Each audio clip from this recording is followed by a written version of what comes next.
sebagai penjelasan sumbi, Bapak sebagai Samburian, dan saya sebagai narator. Selamat menikmati. Dikisahkan pada ribu-ribu tahun yang lalu, tanah Parahyangan dipimpin oleh seorang raja dan seorang ratu yang hanya mempunyai seorang putri. Putri itu bernama Deng Sumi. Dia sangat cantik dan cerdas. Sayangnya, dia sangat manja. Pada suatu hari, saat sedang menenun di beranda istana, Deng Sumi merasa lemas dan pusing. Dia menjadikan pintaran benangnya pelajar berkali-kali. Kenapa sih terus? Aku sangat malas mengambilnya. Aku bersumpah. Sebab ini yang menghadirkan pintaran benang itu jika dia laki-laki akan kunikahkan, jika dia perempuan akan kucatkan saudara. Setelah kata-kata sumpah itu diucapkan, datang seekor rusa sakti bernama Tuma. Ini dia tuan putri saudara dengan kenapa disini terus yang memberikan benar berarti tidak mau harus menempatkan sumpah dan menikahkan saya. Kemudian Deng Sumi dan Umang menikah dan hidup berbahagia hingga mereka dikaruniai seorang anak yang berupa manusia tapi memiliki keluarkan satu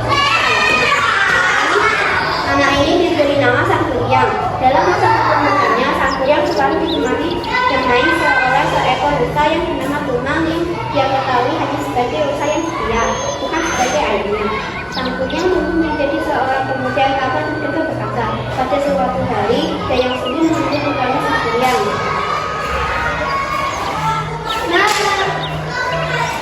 Dia tidak apa dia akan berpikiran berburu siap bunda.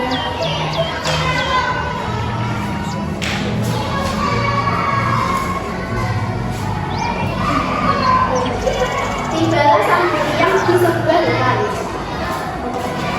Mana lagi ya? Aku belum menemukan rusa satupun. Sudah jadi pagi sampai siang aku menemukan seekor rusa pun. Aku tidak ingin mengecewakan bunda.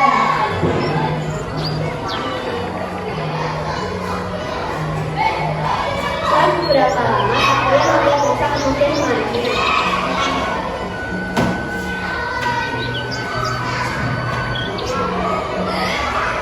Akhirnya aku mendapatkan seekor rusa. Tibanya di rumah, Sang Kuryang menyerahkan daging pada ibunya.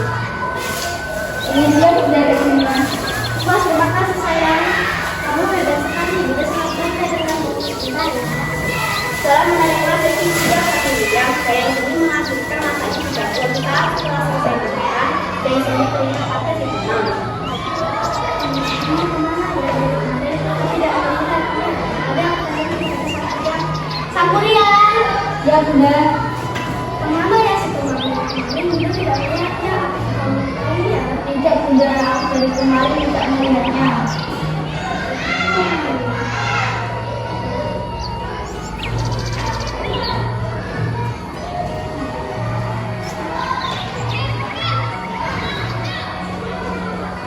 Aku tidak tahu bunda.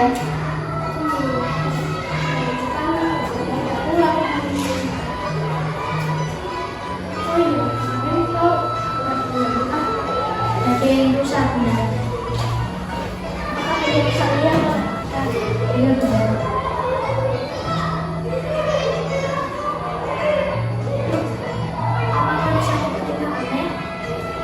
Iya bunda, dia selalu mengikutiku kemana-mana.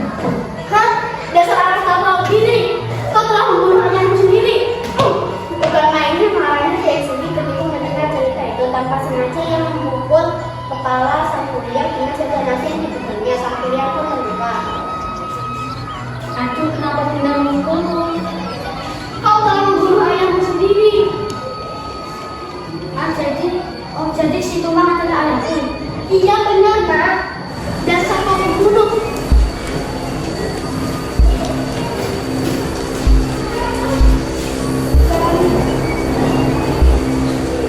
Sang Kuryang, maafkan ibu, Nak. Ibu menyesal ini sayang padamu. Maaf kami telah mengatakanmu sebagai pembunuh. Tapi sayang, semua sudah terlanjur. Sang Kuryang tidak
masih menunjukkan adu-adu.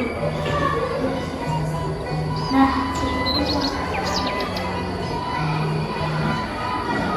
Hati-hati Kanda. Bahaya, jadi menjadi bingung. masa tidak meninggalkan aku sendiri itu sangat mustahil. Aku tidak bisa mempercayai anakku sendiri. Aku harus mencari cara untuk menggunakan ini. Sepulangnya sang Korean jadi berburu, dia sendiri mencoba menjelaskan masalahnya. Sang Kuryang, nah aku adalah ibumu. Aku dulu yang bilang membunuhmu pakai centang nasi. Maafkan ibu, nah aku menyesal. Tolong, maafkan ibu ya nak. Nah, yang benar aja. Nah, yang benar aja. Kamu cuma mengarah cerita dengan Tidak nak, ya aku terus benar-benar ibuku. Ibu sangat kangen sama kamu. Kamu tidak bisa melamarku. aku sangat tidak bisa. Aku tidak bisa meninggalkan Kau adalah anakku, kau tidak mungkin menikah denganku. Setelah Jeng Semi menjelaskan tentang dirinya, namun hal itu hanya dianggap aneh oleh sang Kuryang. Jeng Semi pun berpikir bagaimana caranya supaya pernikahan mereka gagal. Selama berhari-hari, Jeng Semi berpikir akhirnya menemukan juga caranya. Dia akhirnya memutuskan untuk melakukan syarat perkawinan yang tak mungkin dikabulkan oleh sang Kuryang. Dia pun menemui sang Kuryang. Sang Kuryang, apakah kau masih yakin untuk menikah itu? masih yakin. Oke, tapi kamu harus memiliki syarat berikutnya. Apa syaratnya? Kamu harus membuat kebenaran di sungai dan membuat kamu bisa mengendalunya. Baik, aku menerima syaratnya. Tak lama kemudian sang Kuryang pun mengetahui dari tempat yang sini dan segera bekerja melaksanakan perintah yang sini. Tak lupa dia juga menggunakan kekuatannya yang dia dapat dari ayah mengambil cincin dan membantunya. Dengan membuat dari tanah mereka membuat ayat ke sungai dan mata air. Beberapa saat setelah fajar, akhirnya mengikat pohon besar untuk membuat sebuah perahu.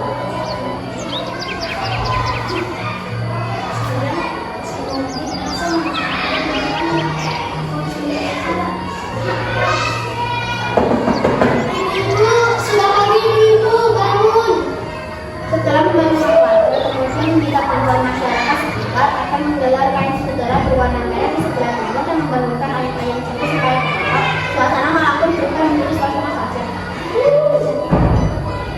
Nah, ayam jalan sudah berkokok. Tandanya ini sudah waktu fajar. Sang Kuryang karena merasa telah gagal memenuhi syarat yang penting. Dengan sangat marah dan besar yang mengerjai ini kemudian merusak bunga yang telah dibagi sendiri. Dan desa-desa pun tenggelam karena air bendungan. Lalu sang Kuryang pun menandang perahu buatannya sendiri yang sambil jadi ke tengah hutan sehingga perahu itu berada dalam keadaan terbalik yang membentuk bunyi ikan perahu. Perahu yang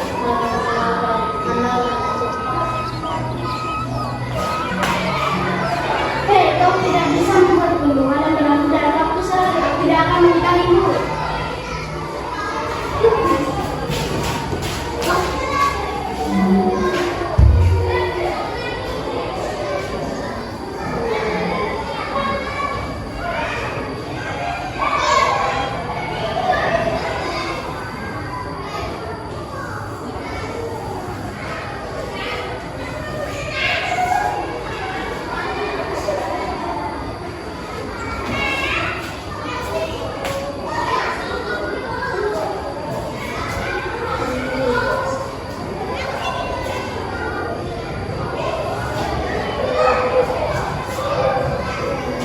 Terima kasih kalian sudah menonton pertunjukan kami. Dadah.